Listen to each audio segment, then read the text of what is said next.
Good morning, everyone. This is Anilofer ma'am. I hope you all are fine at your homes and your study is going well. So, as you all know that we are doing the syllabus of internal assignment B1, and in today's video I will explain you worksheet 2. So before starting the work, what you all have to do, you all have to mention today's date in your copies, that is 27 October 2020. With this you will mention online classwork in your copy, and you have to mention lesson 13 in your copy, lesson number. Lesson name is not mandatory to mention because in the previous work when you have started the lesson you have already mentioned. So these things are mandatory to mention on the copy, because if these things will not be there on the copy will not be checked by me at all. As I already told you that this time you all have to submit your copies in the office for checking, and I will check them. So let's come back to the worksheet. Today I am explaining you worksheet 2, and in today's worksheet I will explain you exercises related to adverbs.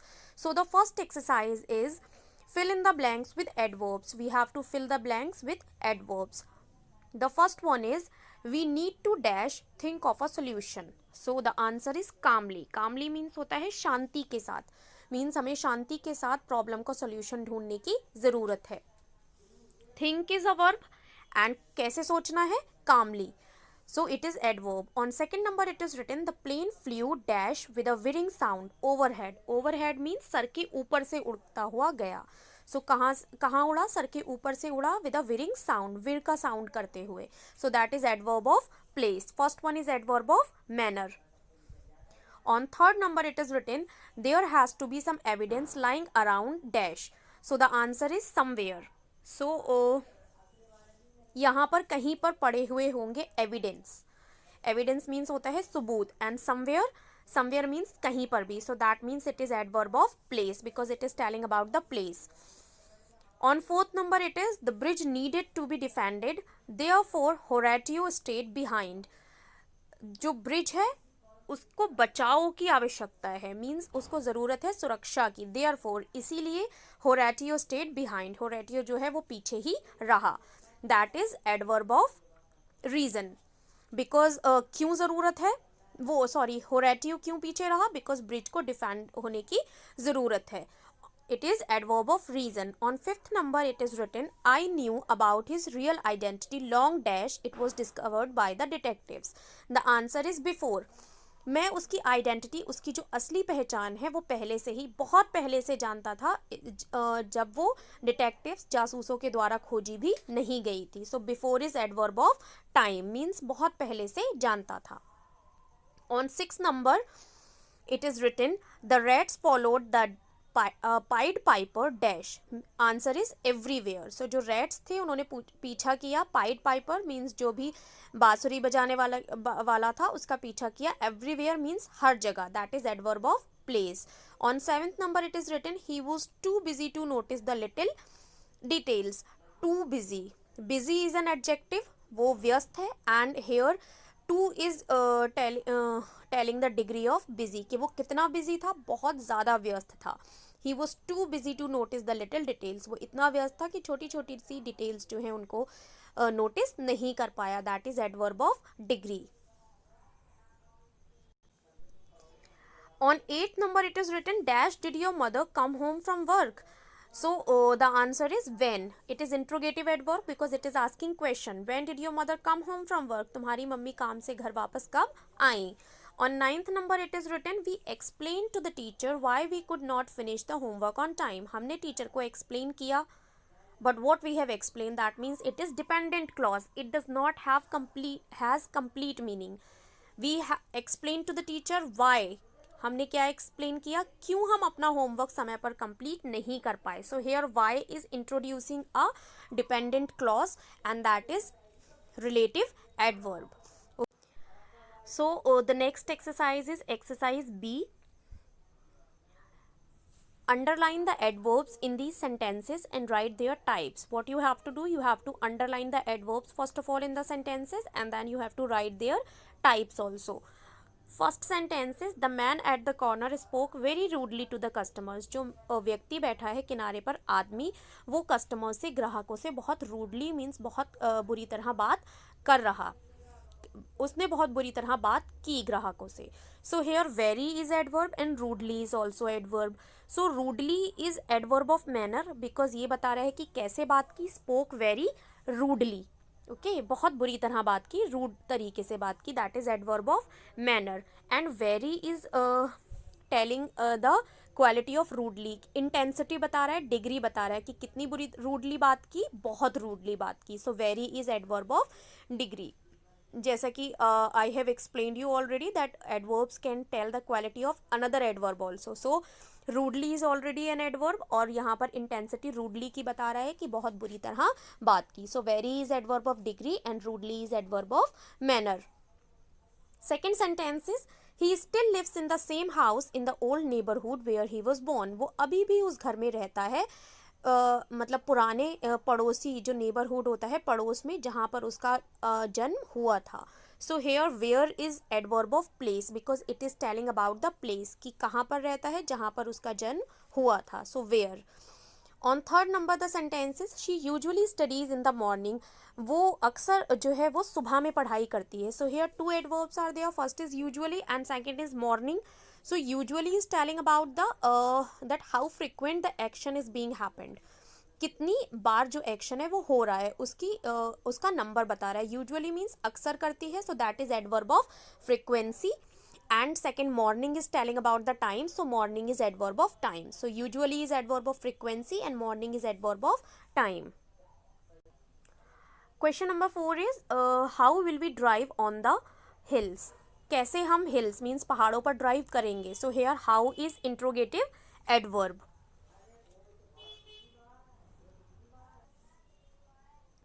On 6 number the question is since it is hot I am getting uncomfortable. जब से गर्मी हुई है मुझे uncomfortable महसूस हो रहा है, मीन्स असहज महसूस हो रहा है. सो सिंस मीन्स जब से, that is adverb of reason. मुझे असहज महसूस कब से हो रहा है, जब से गर्मी हुई है. So that is adverb of reason. Question number 6 is a horror film was the reason why I couldn't sleep last night. जो हॉरर फिल्म है वो रीजन है जिसकी वजह से मैं कल रात सो नहीं पाया. So why is relative adverb? Because a horror film was the reason, that is dependent clause. इसका कोई मीनिंग निकल कर नहीं आ रहा है, एक डरावनी film. So why I couldn't sleep last night. Reason है जिसकी वजह से मैं लास्ट नाइट नहीं सो पाया, दैट इज रिलेटिव एडवर्ब जो रिलेट कर रही है डिपेंडेंट क्लॉज को सेकेंड क्लॉज के साथ में. Okay, so now C exercise C, that is rewrite the sentences by inserting the adverbs at correct place. क्या करना है आपको, सेंटेंस को दोबारा से लिखना है, जो एडवर्ब दी गई है उसको करेक्ट प्लेस पर रख कर. First sentence is she goes to the market and seldom. Seldom means होता है कभी कभी. She seldom goes to the market, वो कभी कभी मार्केट जाती है. बिकॉज आपका जो होता है एडवर्ब ऑफ फ्रिक्वेंसी वो आपका वर्ब से पहले आता है. आई have explained you in the lesson also. Second sentence is the celebrity was greeted by the children. So the answer is the celebrity was greeted warmly by the children. जो celebrity थी उनका बहुत तहे दिल से स्वागत किया गया बच्चों के द्वारा. सो हेयर वार्मली हमने कहाँ प्लेस किया, आफ्टर ग्रीटेड, बिकॉज वार्मली आपका है adverb of manner and adverb of manner comes after the main verb. Let's see the next sentence. The next sentence is the singer was talented and the adverb is very. So the singer was very talented. बहुत ज़्यादा talented था. Talented is the adjective. कैसा talent था, intensity क्या थी कि बहुत ज़्यादा talent था. On fourth number the sentence is there was dust inside the room and the adverb is everywhere. So now there was dust everywhere inside the room. So जो आपका everywhere है that is adverb of place and adverb of place is placed after the object of a sentence. There was आपका हो गया main verb. Dust क्या है, dust था. सो dust आपका ऑब्जेक्ट है एंड आफ्टर डस्ट आपका एवरीवेयर आ गया, that is adverb of place. On fifth number the sentences the guest will arrive and the adverb is now. So the answer will be the guest will arrive now. जो guest हैं वो अब आएंगे. Now C exercise D. Fill in the blanks with the correct degree of comparison by changing the given adjectives to adverbs. So first of all some adjectives are given after the sentences, against the sentences you have to change them to adverb. पहले आपको उन्हें adverb में change करना है and then according to the correct degree of comparison. Like I have already told you that adverbs too have degree of comparison, means adjective में भी comparison की degrees होती हैं and adverbs में भी होती हैं. So आपको पहले adjectives को adverb में change करना है, then according to the correct degree of comparison आपको blank को fill करना है. Clear? So the first sentence is Rahul sang the dash at the concert and the adjective is melodious. So melodious से अगर हम adverb बनाएंगे, so first of all हमारा बनेगा melodiously, and according to the correct degree of comparison, which degree will come? The degree will come that is superlative degree, because the is given. Rahul sang the most melodiously at the corner. बहुत ज़्यादा मीठा, sorry, concert. Most melodiously at the concert. Concert में बहुत ज़्यादा मीठा गाना गाया. Second is the new teacher spoke dash than the teacher we had before. So here the adjective is soft and when we will change into adverb it will be softly. अब यहाँ पर then दे रखा है, that means हमारा comparative degree आएगा, so more softly. The new teacher spoke more softly than the teacher we had before. जो नया teacher है वो और ज़्यादा softly बात करता है जो teacher हमारे पहले थे उनसे ज़्यादा. Question number 3 is the responsibility of supporting his family fell dash on him all of a sudden. And the adjective is heavy. So हम heavy को change करेंगे, that will become heavily obviously. So जो responsibility है अपनी family को support करने की वो अचानक उसके ऊपर आ गई, अचानक उसके कंधों पर अपनी family को support करने की जिम्मेदारी आ गई. So here no comparison is there, that means हम इसको positive degree से fill करेंगे and the positive degree is heavily. अचानक से उसके कंधों पर अपनी family को support करने की जिम्मेदारी आ गई. Let's see the next sentence. Fourth sentence is the potion smells the dash of them all. So here bad and the दिया हुआ है पहले ही, that means हम superlative degree से fill करेंगे. So the potion smells the worst of them all. Bad, worse, worst. So worst हमारी superlative degree हुई, जो पोशन है वो सबसे ज़्यादा गंदा smell कर रहा है उन सभी में. Fifth sentence is who can fix this mess dash than her. So here well दिया है आपका adjective and क्या होगा? Better, बिकॉज यहाँ then दे रखा है, then means comparison दिया है. better, best.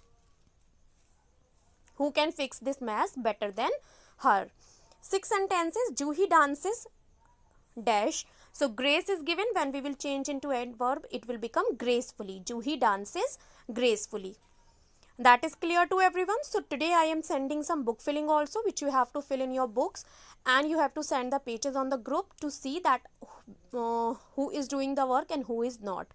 Otherwise I will call the books in the office also, which you have to submit in the office, and I will check the books. So let's see.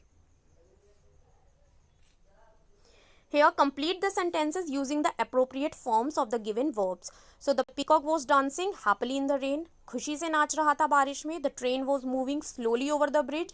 धीरे धीरे bridge के ऊपर से move कर रही थी. The gorilla thumped its chest angrily.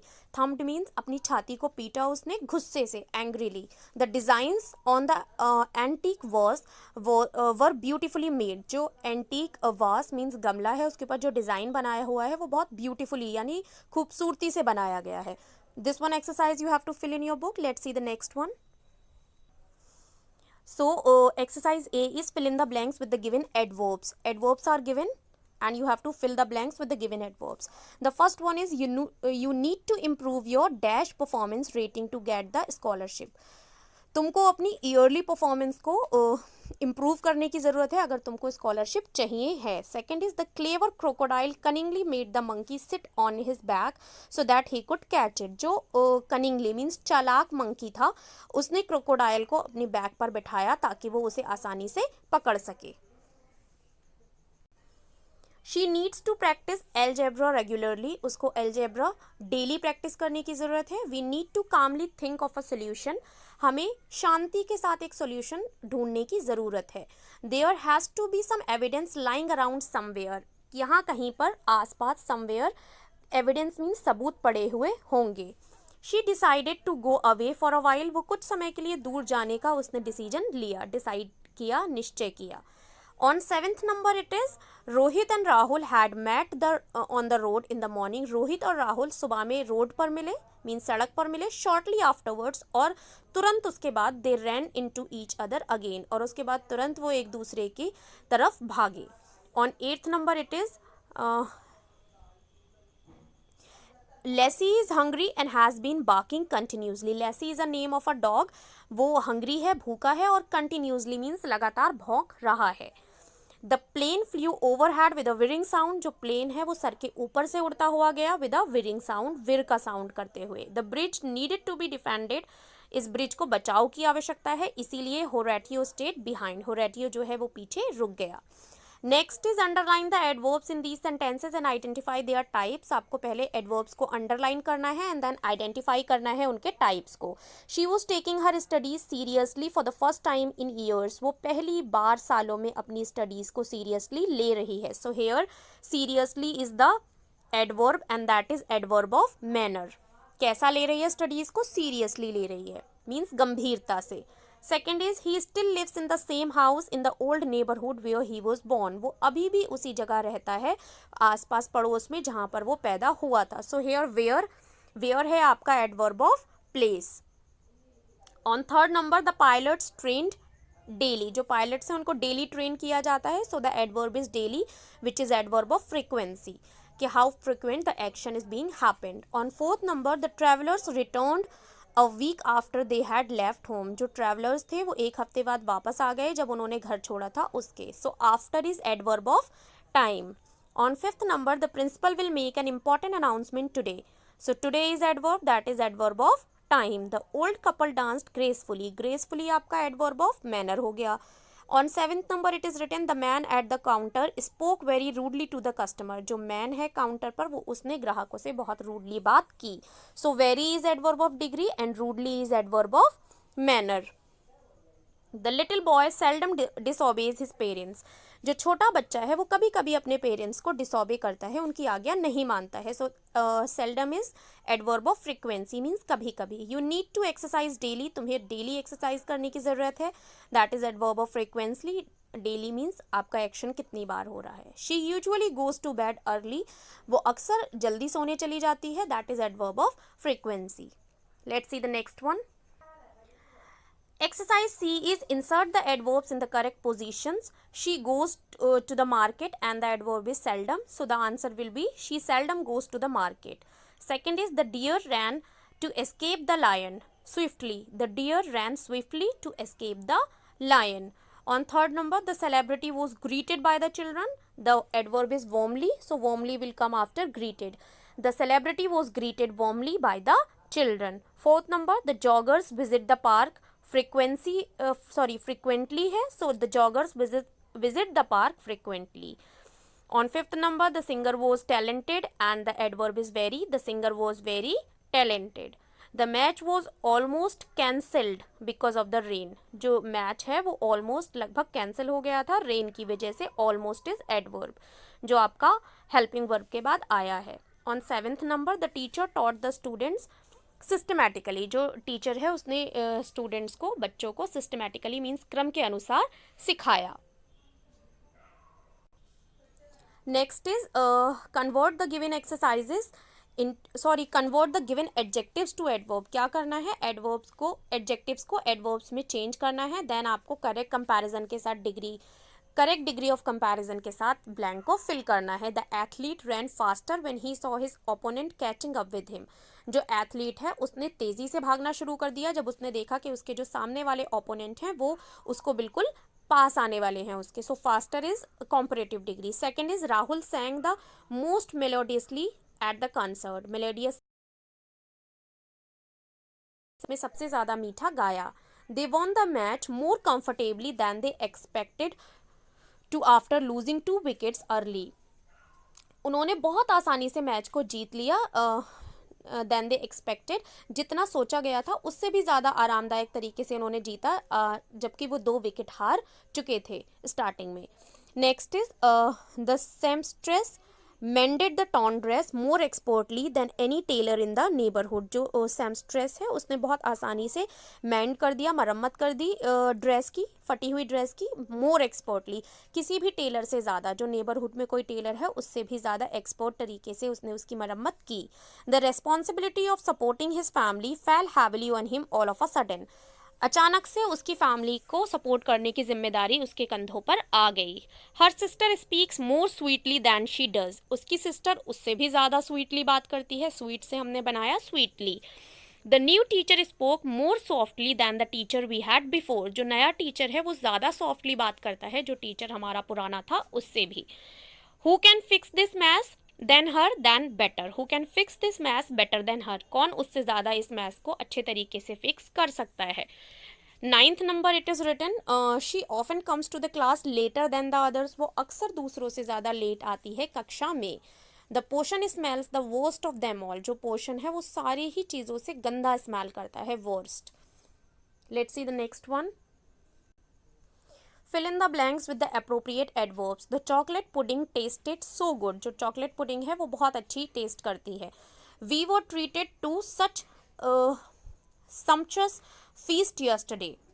Third, the school excursion was such a fun. You played the piece quite well. तुमने जो piece था वो अच्छी तरीके से play किया, अपना जो role था. We were extended such a warm welcome at the airport. The story was so badly written that it made no sense at all. This amount of rice is hardly enough to feed all the guests. You must study hard if you want to pass the exam. The children behaved well in spite of the absence of the teacher. I found this book most interesting. So here options are given. According to the option, you have to fill the blanks. Next is fill in the blanks with true or enough.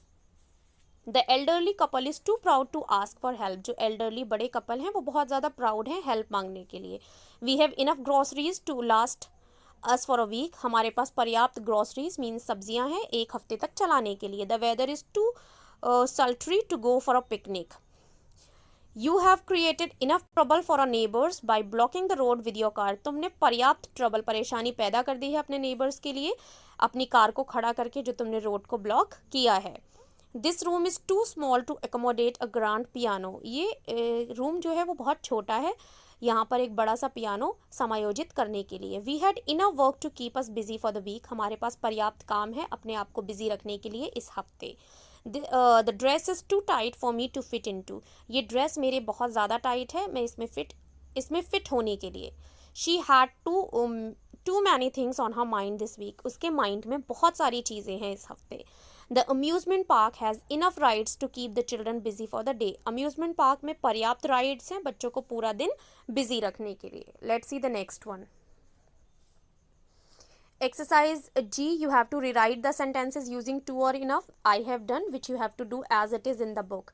Exercise H is fill in the blanks with the correct words choosing from each pair. I am fully sure that he is the culprit. मैं पूरी तरह sure हूँ कि वही दोषी है। The weapon was used with full effect. जो weapon है वो पूरे effect के साथ use किया गया है।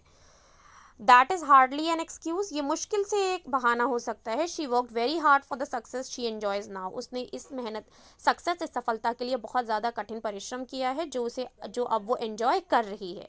Are you free this afternoon? क्या तुम इस दोपहर फ्री हो? The medicine was freely available in the market. जो मेडिसिन है वो पूरी तरह मार्केट में अवेलेबल है। He has been irritable of late.